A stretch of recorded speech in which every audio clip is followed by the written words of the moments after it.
ઈશ્વર પર શ્રદ્ધા. દાંત આપ્યા છે, ચાવવાનું બી આપશે. હા, મેં ખોટા ધંધા નથી કર્યા. અને એક વાત તમારા મગજમાં ધુમાડો હોય તો કાઢી નાખજો. આ વાક્ય તમને કોઈ માયનો લાલ નહીં કે પૈસાથી ઇજ્જત હોતી નથી, પૈસાથી વહેમ હોય છે. તમે 100 વાર ટાઈમસર પૈસા આપો ને, પાર્ટી રેડી. એક જ દિવસ મોડું કરો, લોચા લાગે છે. તુમ્હારા નિકાલ દિયા, મેને તો નિકાલ દિયા. પણ એ હીરાના ધંધામાં નુકસાન કર્યું ને, 100 ચેક રિટર્ન ગયા, છતાંય 50 મિત્રો જોડાઈને ઉભા રહ્યા કે સંજય ઊભો થઈ જાય. આને ઇજ્જત કહેવાય બોસ. તમારી પાસે કશું ના હોય, તમે પતી ગયા હોય, દેવું હોય, અને છતાંય લોકો આઈને ઉભો રહે કે નહીં આદમી સહી હે, બંદા સહી હે, લોસ હુઆ હે, હમ તેરે સાથ ખડે. આ ઇજ્જતની હું તમને વાત કરવા આવ્યો છું. પૈસા તો જુગારવાળા જોડે, દારૂ વેચવાવાળા જોડે ને ક્લબોવાળા હલકી સ્ત્રીઓ પાસે બી હોય છે. પણ જે કરવું તે બેસ્ટ કરવું, ઈશ્વર પર શ્રદ્ધા કે તું જે કરશે પરફેક્ટ કરશે, અને એમાં ખુશ રહેવું. એ હીરાના ધંધામાં નુકસાન ના થયું હોત તો કન્સ્ટ્રક્શનમાં ના આવ્યો. કન્સ્ટ્રક્શનમાં ખૂબ પૈસા કમાયા પછી એમ થયું કે આ બધું બેકાર છે, ચલો સમાજ માટે કરીએ, તો યુનિવર્સિટીનો વિચાર આવ્યો. તો જે બધું ખોટું થતું ગયું એમ કરતાં કરતાં એક સરસ માણસ હું તૈયાર થઈ ગયો. મારી બા મને રેશન કાર્ડની ગાંઠોવાળી ખાંડ ખવડાવતી જ્યારે અમે સ્કૂલમાં હતા. પામોલીન તેલ ઘરમાં આવતું હતું. અત્યારે સનફ્લાવરના 12 મહિનાના ડબ્બા લઈને મૂકીએ છીએ. એ પણ સમય હતો, આ પણ સમય છે. પણ મને એટલી સમજ પડી કે આકાશને અડવું પણ સાલા પગ જમીન પર રાખવા, બસ તો કોઈ તકલીફ પડતી નથી. અને તમે જેને ભગવાન કહો છો, ઈશ્વર કહો છો, એની એક જ વાત છે, એ મરદની મૈયતમાં જાય પણ બાયલાની જાનમાં ના જાય બોસ. હે ને, મરદ બનવું પડે. ગમે તે થાય, ઊભા રહેવાનું. Face the danger. આ તમે નતા તો બી આ દુનિયા ચાલતી હતી, તમે નહીં હોય તોય આ દુનિયા ચાલશે. પણ આપણા જીવવાથી તકલીફો આવે, પૈસાની આવે, સાંસારિક આવે, આવશે. જન્મ્યા એટલે તકલીફો શરૂ, મરી જઈશું એટલે તકલીફો પૂરી. પણ ઊભા રહેવાનું. પૈસા માગવાવાળો છે, તકલીફ છે, જવાનું. ભાઈ નથી બોલ, થશે એટલે આપી જ દેવાય. આ પાવર તમારો ઈશ્વર પર શ્રદ્ધા હોય ત્યારે આવે છે કે એ જે કરશે એ યોગ્ય કરશે. ત્રીજી વાત, જોઈન્ટ ફેમિલીમાં રહેવું. જે ભાઈનો ના થાય ને કોઈનો ના થાય. સાવણી હોય ને, સાવણી એ ઝાડુ એનું ભેગું હોય ને તો કચરો કાઢે, પણ છૂટી પડી જાય તો ખુદ કચરો બની જાય. દ્રાક્ષનો ઝુમખો 100 રૂપિયા કિલો વેચાય, પણ છૂટી પડી ગયેલી એક દ્રાક્ષ કોઈ 10 રૂપિયા કિલો લે નહીં. આ અગ્રવાલ બિઝનેસ કોન્ક્લેવ કરવા પાછળનો હેતુ જે છે કે પરિવાર, કુટુંબ, સમાજ સાથે રહીને જીવે, સાથે રહીને વિકાસ કરે.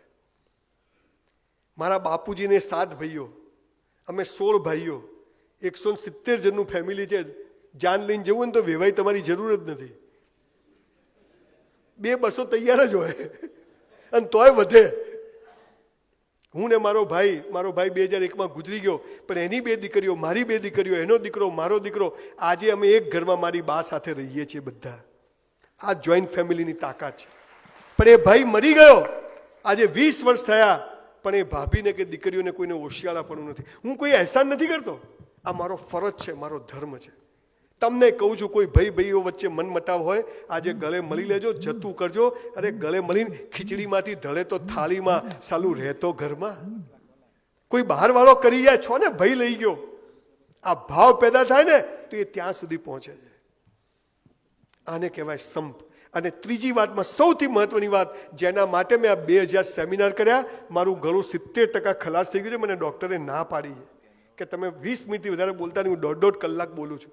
જીવી લીધું છે. 58 વર્ષ ત્યાં કશું બાકી નથી. ખરાબમાં ખરાબ સમય બી જોયો, અને ચાર્ટર લઈને બી ફર્યો, અને મસ્ત જીવન જીવી લીધું છે. ભગવાન લઈ લે કે હેડ કોઈ બાકી જ નથી. એક આ યુનિવર્સિટી બાકી છે, હું નહીં બનાવું, વેવાઈઓ બનાવી દેશે, લઈ જાય, હેડ કોઈ વાંધો નથી.